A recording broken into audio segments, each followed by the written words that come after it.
Hello मित्रांनो, कसे आहात? छान आहात ना? आज की नाही मी तुम्हाला एका दयाळू मुलीची गोष्ट सांगणार आहे. एकदा काय झालं माहितीये का? एका गावामध्ये एक चेरिल नावाची खूपच सुंदर मुलगी राहत होती. ती मुलगी आपल्या बाबांबरोबर राहायची, कारण की तिला आई नव्हती. काही वर्षापूर्वी तिची आई आजारी पडली. आणखीन ती गेली देवाघरी आणि चेरिल एकटीच राहिली. मग काय झालं की हळूहळू चेरिल मोठी झाली. आता घरचं सगळं काम जे आहे ते चेरिलच करायची. घरामध्ये स्वयंपाक करणं, भांडे घासणं, केर काढणं, ही सगळी घरातली कामं जी आहे ती चेरिल करायची. एक दिवस काय झालं की चेरिल आजारी होती, पण तरी तिला घरची सगळी कामं तर करावीच लागून राहिली होती आणि तिला आपल्या आईची सुद्धा खूप आठवण येऊन राहिली होती. मग काय झालं की घरातलं पाणी संपलं. आता चेरिल जे आहे ते एक हांडा घेऊन आणखीन पाणी आणायसाठी नदीवरती गेली. नदीवरती गेल्यावरती काय झालं की तिथे तिने पाहिलं की दोन दगडांच्या मध्ये एक मासा जो आहे तो अडकलेला आहे. आता तिला त्या माशावरती दया आली. ती मुलगी खूपच दयाळू होती. तर तिने काय केलं की त्या माशाला जे आहे ते दोन्ही दगडांच्या मधून बाहेर निघायसाठी मदत केली. आणि जसं तो मासा त्या दोन्ही दगडांच्या बाहेर निघाला तर तिने पाहिलं, अरे हा तर अर्धा मासा आहे, अर्धी मुलगी आहे.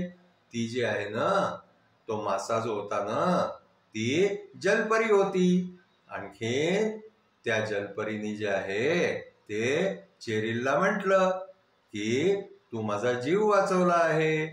आता तुला मी काही देऊ चाहते, माग तुला काय पाहिजे आहे. तर चेरिल म्हणायला लागली की मला की नाही माझ्या आईची खूप आठवण येते. मला एक चांगलीशी आई पाहिजे आहे. तर ती जलपरी म्हणाली की ठीक आहे, तुला तुला आई मिळेल, लवकरच आई मिळेल. आणखीन त्या जलपरीने तिला जे आहे ते असं सांगून आणखीन ती पाण्यामध्ये उडी मारून आणखीन चालली गेली तिथं.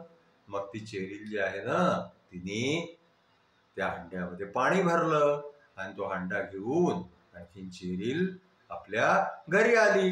अरे घरी येऊन पाहती तर काय झालं माहितीये का? त्या चेरिलचे बाबा जे आहे ना, ते लग्न करून आपल्या बरोबर चेरिलची नवीन आई घेऊन आले होते.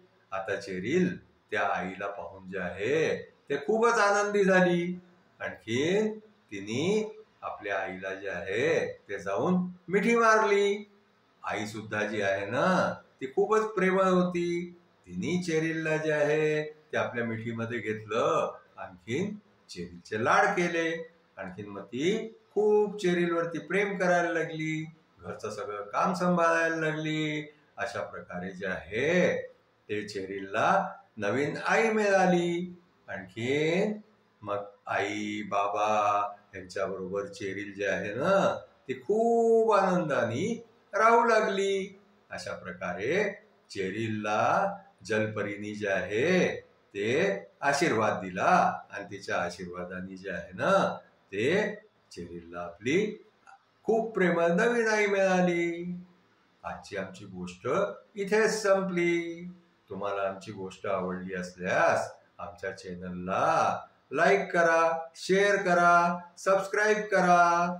Thank you.